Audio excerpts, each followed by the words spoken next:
Hello दोस्तों, आप सभी को इनसाइड एक्शन में बहुत बहुत स्वागत है। आज हम एक्सप्लेन करने वाले हैं हाल ही में रिलीज हुई दुनिया की सबसे बेहतरीन साइंस फिक्शन फिल्म को, जिसका नाम है अवतार द वे ऑफ वाटर।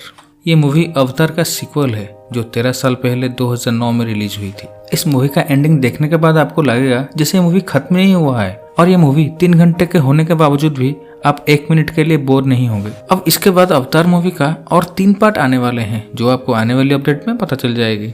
तो इस मूवी का एक्सप्लेनेशन शुरू करने से पहले आप सबको एक रिक्वेस्ट है, अगर आपको एक्सप्लेनेशन पसंद आए तो चैनल को सब्सक्राइब कर देना।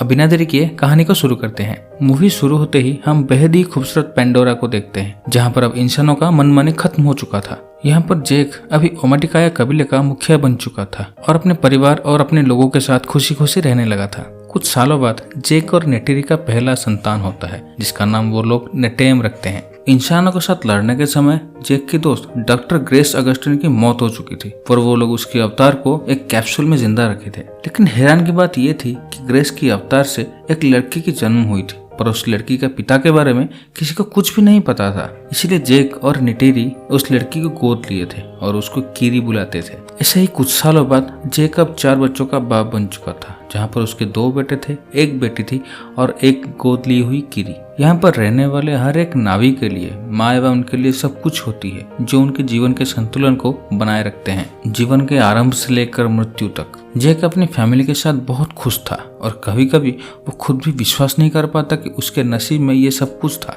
यहाँ पर जब इंसानों को पृथ्वी पर भेजा गया था, तब कुछ इंसान को पेंडोरा पर रहने के लिए अनुमति दी गई थी, जो लोग नावी और पेंडोरा के प्रति वफादार थे। लड़ाई में कर्नल तो मर चुका था, पर उसका एक छोटा सा बेटा था जिसको सब लोग स्पाइडर बुलाते थे, और वो बहुत छोटा होने के कारण उसे पृथ्वी पर भेजा नहीं गया था। स्पाइडर हमेशा जैक के बच्चों के साथ खेलता रहता था और वो खुद को उनमें से एक मानता था। उन्हें खेलते हुए देखने पर ऐसा लग ही नहीं रहा था कि वो अलग अलग प्रजाति के हैं, क्योंकि जैक के बच्चे भी उसके साथ काफी खुश थे। लेकिन नेटेरी स्पाइडर को अपने परिवार का हिस्सा नहीं मानती थी, क्योंकि उसके पिता पेंडोरा में बहुत तबाही मचाए थे और उसके अपनों को भी मारे थे। जैक अपने बच्चों के साथ बहुत समय बिताता है और उनके साथ होने से बहुत खुश होता है। यहाँ पर जैक नेटेरी के साथ भी हर पल हर समय खुशी से बिताता है। ऐसे ही एक दिन जैक और नेटेरी देखते हैं आसमान में एक बड़ा तारा चमक रहा था, जिसे देखकर वो समझ जाते हैं कि इंसानों ने फिर से पेंडोरा में आना चालू कर दिया है। जिसे देखकर लग रहा था इंसानों ने इस बार पूरे तैयारी के साथ आए थे। तभी हम देखते हैं बहुत बड़े बड़े शिप आकर पेंडोरा में लैंड करते हैं, जिसके आग से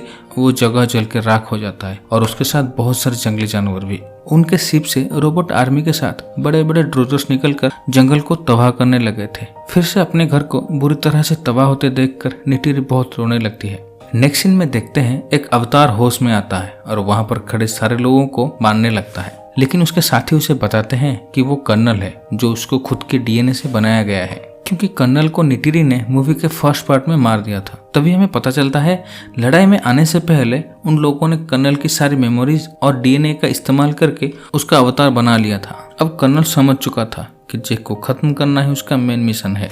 दूसरी तरफ देखते हैं जैक अपने साथियों को लेकर इंसानों के कार्गो ट्रेन पर हमला करता है और हर तरह से इंसानों को कमजोर करने की कोशिश करता है। जब कार्गो ट्रेन पूरी तरह से तबाह हो जाता है तो जैक के ऑर्डर से सब लोग उसकी आधुनिक हथियार के ऊपर कब्जा कर देते हैं। लेकिन जैक का छोटा बेटा लाओक कभी भी जैक की बात नहीं सुनता था और नेटेम के मना करने के बावजूद भी वो हथियार को उठाने नीचे चला जाता है। तभी एक दूसरा शिप पीछे से आकर उनके ऊपर हमला कर देता है और नेटेम घायल हो जाता है। वहीं पर वो लोग उस शिप को मार गिराते हैं और जैक नेटेम को लेकर अपनी कबीले में वापस आ जाता है। उसके बाद जैक नेटेम को बहुत डांटता है, पर जानते हुए सारा गलती लोआक का है। फिर भी नेटेम बड़ा होने के कारण उसे उसका जिम्मेदारी के बारे में समझाता है और लोआक को अब से 1 महीने तक कबीले से बाहर ना जाने की ऑर्डर देता है। नेक्स्ट सीन में देखते हैं कर्नल अपने साथियों के साथ इंसानों द्वारा बनाए गए अपने नए बेस में आकर पहुंचता है। उसके बाद कर्नल जाकर वहां का जनरल से मिलता है, तो वो उसे बताती है कि अभी हम सिर्फ वो बेसकीमती पत्थर के लिए यहाँ पर नहीं है, बल्कि पृथ्वी अब रहने लायक नहीं बचा है, इसलिए वो लोग यहाँ पर हमेशा रहने के लिए काम कर रहे हैं। और कहती है तुम जिस बेस को 30 साल में बनाया था, हम नए टेक्नोलॉजी की मदद से सिर्फ 1 साल में बना सकते हैं। लेकिन जैक उनके सभी मिशन में रुकावट डाल रहा है और उनके ऊपर हमेशा हमला करता रहता है, इसलिए उसे जैसे भी करके रोकना पड़ेगा और उसे जितनी जल्दी हो सके खत्म करना पड़ेगा। उसके बाद कर्नल वहां से शिप लेकर जंगल की तरफ निकल जाता है। तभी इस तरफ जंगल में लोआक अपनी छोटे बहन टूक, कीरी और स्पाइडर को लेकर खेल रहे होते हैं। उसके बाद कर्नल जंगल में ढूंढते हुए उसी जगह पर पहुंच जाता है जहां पर उसकी मौत हुई थी। वहीं पर कर्नल और उसके साथियों को घूमते हुए सभी बच्चे देख लेते हैं और जैक को उसके बारे में बता देते हैं। उसके बाद जैक उन सभी को बिना कुछ हरकत किए वहां से निकलने को कहता है। जैक की बात मानकर बच्चे वहां से निकल जाते हैं, लेकिन कर्नल के आदमी उन्हें पकड़ लेते हैं। बच्चों के हाथ में 5 उंगली देखकर वो समझ जाता है कि वो लोग जैक के बच्चे हैं और स्पाइडर को देखकर कर्नल पहचान जाता है कि वो उसी का बेटा है। अब सपोर्ट के लिए कर्नल अपनी टीम को वहां पर बुला लेता है और इधर जैक और निटिरी भी उनके पीछे पहुंच चुके थे। अब सही समय देखकर निटिरी और जैक उनके ऊपर हमला कर देते हैं और जैसे तैसे करके सारे बच्चों को वहां से भगाने में कामयाब हो जाते हैं। लेकिन इस भागादौड़ी में स्पाइडर पेड़ से गिर जाता है और कर्नल उसे पकड़ लेता है। यहाँ पर जैक को उसके बच्चे तो मिल गए थे, लेकिन स्पाइडर को कर्नल पकड़कर शिप में ले जाता है। उसके बाद सब अपना घर पहुंचने के बाद जैक और निटिरी में बहस हो जाता है, जहाँ पर जैक कहता है स्पाइडर अभी उनके कब्जे में है, इसलिए हमारे यहाँ रहना अब खतरनाक हो सकता है और हमारे साथ साथ हमारे लोगों की जान भी खतरे में है, इसलिए हमें यहाँ से जितना जल्दी हो सके निकलना होगा। पर निटिरी अपना घर छोड़ के जाने से मना करती है, पर जैक के समझाने से ना चाहते हुए भी उसे माननी पड़ती है। इस तरफ शिप में स्पाइडर को वो लोग बहुत टॉर्चर करते हैं, पर वो अपना मुंह नहीं खोलता। तभी कर्नल उसे इमोशनली मनाने की कोशिश करता है, लेकिन वो नहीं मानता। इसलिए उसे धमकी देते हुए कहता है अगर तुम नहीं बताओगे तो वो सब लोगों को मार देगा, जिसकी वजह से आखिरकार उसे कर्नल की बात माननी पड़ती है। यहाँ पर जैक सबकी भलाई के लिए किसी और को राजा बना देता है और अपनी फैमिली को लेकर वहां से निकल जाता है। उसके बाद वो लोग अपना सफर शुरू करते हैं, पर सबकी आंखों में आंसू भरा हुआ था, क्योंकि वो लोग अपना घर छोड़कर एक नई दुनिया की तरफ जा रहे थे। लंबे सफर के बाद वो लोग एक नेक कबीले के पास पहुंच जाते हैं, जहां पर यह कबीला पानी के तट पर रहती थी और इन कबीले को मेटकाइना के नाम से जाना जाता है। उसके बाद वो सब लोग जैक और उसकी फैमिली को देखकर बहुत हैरान थे, क्योंकि वो सब देखने में बिल्कुल अलग थे, इसलिए उनकी पतली पूंछ और उनके हाथ देखकर उनकी मजाक उड़ाते हैं। वहीं पर उनकी कबीला का सरदार टोनोवारी आता है और उनकी बीवी रोनाल भी आती है। पहले तो वो उन्हें वहां पर रखने को मना करते हैं, पर बाद में जैक की रिक्वेस्ट पर मान जाते हैं, क्योंकि वो एक महान योद्धा होने के साथ साथ इंसानों से पेंडोरा को बचाया था। उसके बाद सरदार टोनोवारी उसके बच्चों से कहता है तुम इन लोगों को पानी में रहने की ट्रेनिंग दोगे। अब उसके बाद वो लोग जैक और उसकी फैमिली को वहां रहने का घर देते हैं, लेकिन किसी का यहाँ पर रहने का मन नहीं था। पर जैक उन्हें कहता है अब से यही हमारा घर है। अगले दिन सरदार की बेटी उन सबको पानी में ज्यादा देर तक सांस लेने को सिखाती है, पर कोई भी उनकी तरह पानी में ज्यादा देर तक नहीं रह सकता था। लेकिन तभी हम देखते हैं किरी पानी के अंदर बहुत देर तक रह सकती थी। उसके बाद वो उन्हें पानी के क्रिएचर पर सवारी करना सिखाते हैं, जिसका सवारी करना शुरुआत में काफी ज्यादा प्रॉब्लम हो रही थी, लेकिन धीरे धीरे सब लोग पानी के अंदर रहने का ट्रेनिंग ले रहे थे और समय के साथ सब बेहतर होते जा रहे थे। दूसरी तरफ कर्नल भी खुद को नाविक जैसे बनाने की कोशिश में लग जाता है और स्पाइडर की हेल्प से इकरान के पास पहुंचता है। कर्नल एक इकरान से फाइट करके उसे अपने काबू में करने की कोशिश करता है और उसके कोशिश में वो कामयाब भी होता है। इधर जैक और उसके बच्चे नए माहौल में ढलने लगे थे, लेकिन एक दिन सरदार का लड़का आके किरी का मजाक उड़ाता है और उसको परेशान करता है। तभी अपने बहन को परेशान देखकर नेटेम और लोआका के उन लड़कों को पीटने लगते हैं, लेकिन जैक उन्हें ऐसा करने से डांटता है और उसे माफी मांगने को कहता है।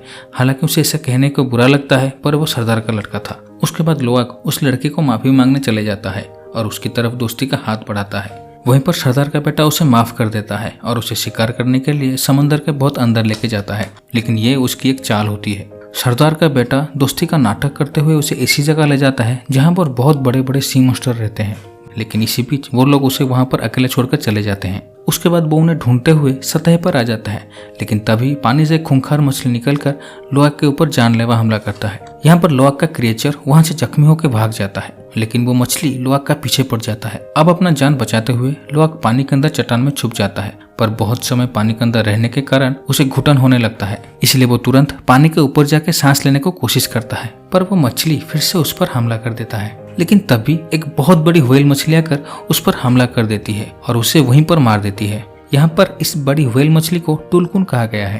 तब तक लोआक डूबने लगता है, लेकिन जब उसकी आंख खुलती है तब वो खुद को उस टुलकुन के ऊपर पाता है। उसके बाद लोआक उसके जान बचाने का शुक्रिया अदा करता है। तभी वो देखता है टुलकुन के ऊपर एक एंकर लगा हुआ है और वो जख्मी है। उसके बाद वो उस एंकर को निकाल देता है, फिर दोनों पक्के दोस्त बन जाते हैं। अब लोआक उस टुलकुन के साथ पूरे दिन समंदर में घूमता है और शाम होता ही वो अपने घर चला आता है। यहाँ पर सारे लोग काफी परेशान थे, क्योंकि लोआक दिन भर से गायब था। जब सब लोग लोआक को सही सलामत देखते हैं तो राहत की सांस लेते हैं। यहाँ पर कबीले का सरदार अपने बेटे के ऊपर गुस्सा करता है, क्योंकि उसके वजह से आज लोआक का जान खतरे में था। लेकिन लोआक कहता है उसकी कोई गलती नहीं है, जबकि मैंने उसे वहाँ पर लेने को कहा था। ये सुनकर सरदार के बेटे को शर्मिंदगी होती है क्योंकि वो सच जानता था। उसके बाद उन दोनों में अच्छी दोस्ती हो जाती है। अगले दिन लोअक सभी को टुलकुन के बारे में बताता है जिसने उसकी जान बचाया था, और वो ये भी बताता है कि उसकी एक पर कटा हुआ है। ये सब सुनकर सरदार की बेटी कहती है वो एक पाइकान है, और कहती है वो पाइकान कई टुलकुन और नाभी लोगों को मारा था, इसलिए उसे उसकी बिरादरी से अलग कर दिया गया है।